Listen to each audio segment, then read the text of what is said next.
Financial planning ఎలా చేసుకోవాలి, ఎక్కడ డబ్బుల్ని ఇన్వెస్ట్ చేస్తే మంచి రిటర్న్స్ వస్తాయి, మ్యూచువల్ ఫండ్స్ పై వెబినార్ ఈ నెల 19-20న. హాయ్ హలో నమస్తే, welcome back to our channel. ఈరోజు మనతో ఉన్నారు సర్టిఫైడ్ ఫైనాన్షియల్ ప్లానర్ అయిన సుభాష్ బాబు గారు. సార్తో మాట్లాడదాం. నమస్కారం సార్. నమస్కారం అండి.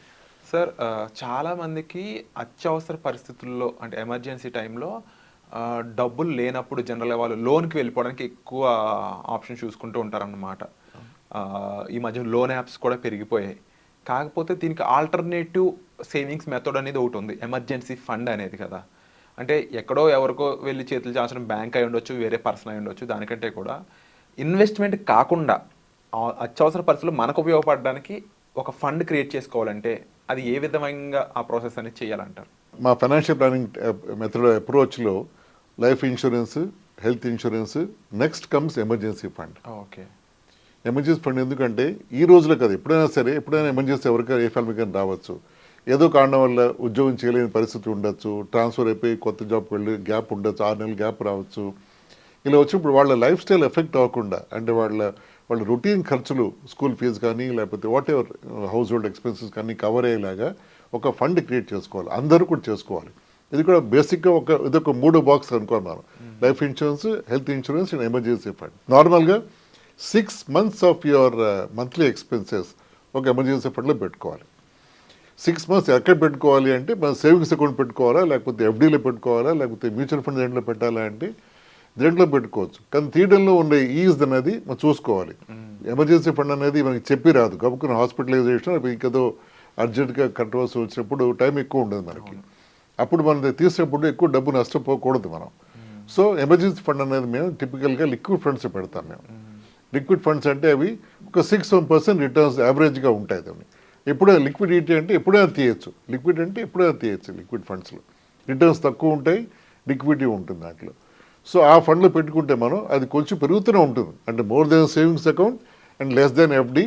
ఎఫ్డీలో ఉండే దానికి కంపల్షన్స్ ఉండవు లిక్విడ్ ఫండ్లో. అంటే దానికి టైప్ అయిపోయి ఏడాది కంటే ముందు తీయకూడదు, అలా ఉండవు దాంట్లో. సో 6% రిటర్న్స్ మనం ఇన్వెస్ట్ చేయొచ్చు and you can continue to do with other investments. ఇది బేసిక్లీ ఈ మధ్య కాలంలో ఈ ఎంప్లాయర్స్ వాళ్ళ పెర్ఫార్మెన్స్ వల్ల, లేకపోతే ఎంప్లాయీస్ వాళ్ళ పెర్ఫార్మెన్స్ వల్ల, కాంపిటీషన్ వల్ల, ఎకానమీ కొంచెం అటు ఇటుగా ఉండడం వల్ల, ముఖ్యంగా ఐటీ సెక్టర్ వాటిలోనూ ఉద్యోగాలు మారడం పోవడం పరిపాటిగా చూస్తాం మనం. అంటే ఎంప్లాయీ బాగానే పని చేయొచ్చు, కానీ ఎంప్లాయర్ ఆబ్జెక్టివ్స్, గోల్స్ మారి ఉండొచ్చు. దాన్ని బట్టి సడన్గా వాళ్ళు లే ఆఫ్ అయిపోతారు. ఉన్నపళ్ళంగా ఉద్యోగం పోవడం, ఉద్యోగం తీసే 2 months నువ్వు రిజైనింగ్ అని కామన్గా అయిపోయింది. ఇంతకుముందు వెస్ట్లో అమెరికాలో ఎక్కువ ఉండేది, ఇండియా కూడా పూర్తిగా మనం ఆ సిచ్యువేషన్ వచ్చేసింది. అలాంటి సిచ్యువేషన్స్లో ఎలా సర్వైవ్ అవ్వాలి? ఈ ఎమర్జెన్సీ ఫండ్ వల్ల వాళ్ళు కంఫర్టబుల్గా ఇంకో ఉద్యోగం చూసుకొని దాంట్లో వాళ్ళు ఉండేది చూసుకోవాలి. ఇక్కడ ఇంకో పాయింట్ చెప్పాలి, అంటే అన్రిలేటెడ్ టాపిక్ పాయింట్ అయినా కూడా అది హెల్త్ ఇన్సూరెన్స్. చాలామంది మా కంపెనీ మాకు ఇచ్చింది హెల్త్ ఇన్సూరెన్స్, నాకు మా ఫ్యామిలీ కలిపి 10 lakhs కవరేజ్ ఉంది అని అనుకుంటూ ఉంటారు. ఇలా అయినా పరిస్థితి వల్ల ఉద్యోగం కానీ మారవలసి వస్తే ఆ కంపెనీ పాలసీ కవరేజ్ ఉండదు. కొత్త కంపెనీ చేరే లోపల ఏమైనా హెల్త్ ఇష్యూస్ ఏమైనా వచ్చే ఫ్యామిలీకి కానీ తనకైనా వచ్చినప్పుడు కవరేజ్ ఎక్స్పోజ్ అయి ఉంటారు వాళ్ళు, కవరేజ్ రాదు దానికి. అందుకని ఎప్పుడు మనం కంపెనీ పాలసీ ఉన్నా కూడా మన ఓన్ పాలసీ ఒకటి మనం తీసి పెట్టుకోవాలి బ్యాకప్ కింద. అది ఎప్పుడు అవసరం చెప్పలేదన్న. మనం ఎర్లీగా స్టార్ట్ చేసుకుంటే ప్రీమియం తక్కువ ఉంటుంది, మనం క్లెయిమ్ చేయకపోతే ఆ అమౌంట్ పెరుగుతూ ఉంటుంది. అంటే నో క్లెయిమ్ బోనస్ యాడ్ అయ్యే మనకి అమౌంట్ పెరుగుతూ ఉంటుంది. Health insurance that will come in handy over time. టర్మ్లో అయితే అది కేవలం ఆఫ్టర్ రిస్క్ తర్వాత వస్తుంది. అది టర్మ్లో is plain risk based. Okay. And more over sir, even emergency ఫండ్లో కూడా ఈ టైప్స్ ఉంటూ ఉంటాయని చెప్పేసి, అలాగే at the same time liquid fund కింద రావాలి అంటే కొంతమంది ఎఫ్డీకి వెళ్ళిపోతూ ఉంటారు.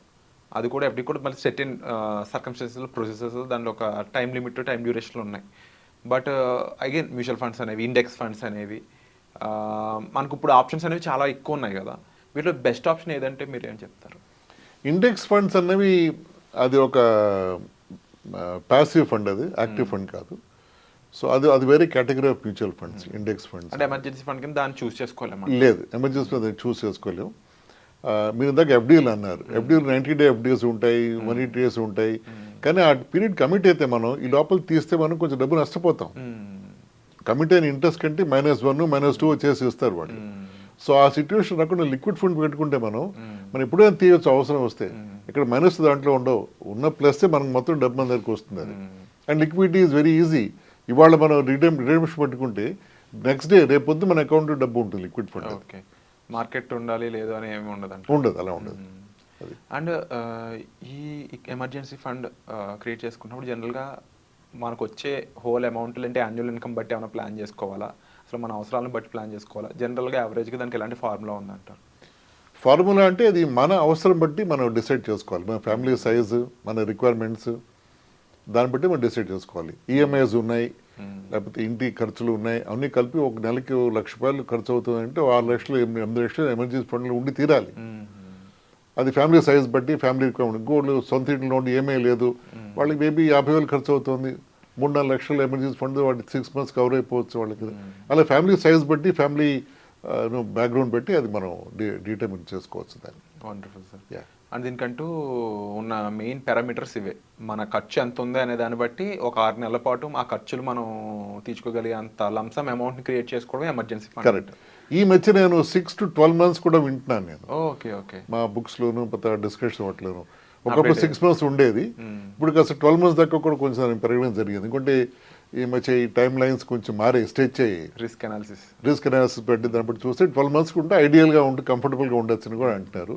అది వ్యక్తి బట్టి. అంటే దగ్గర 12 months ఫండ్ పక్కన పెట్టేసి ఉండే ఎబిలిటీ ఉంటే is more than welcome. Wonderful sir. Thank you so much for the great information. Thank you అండి.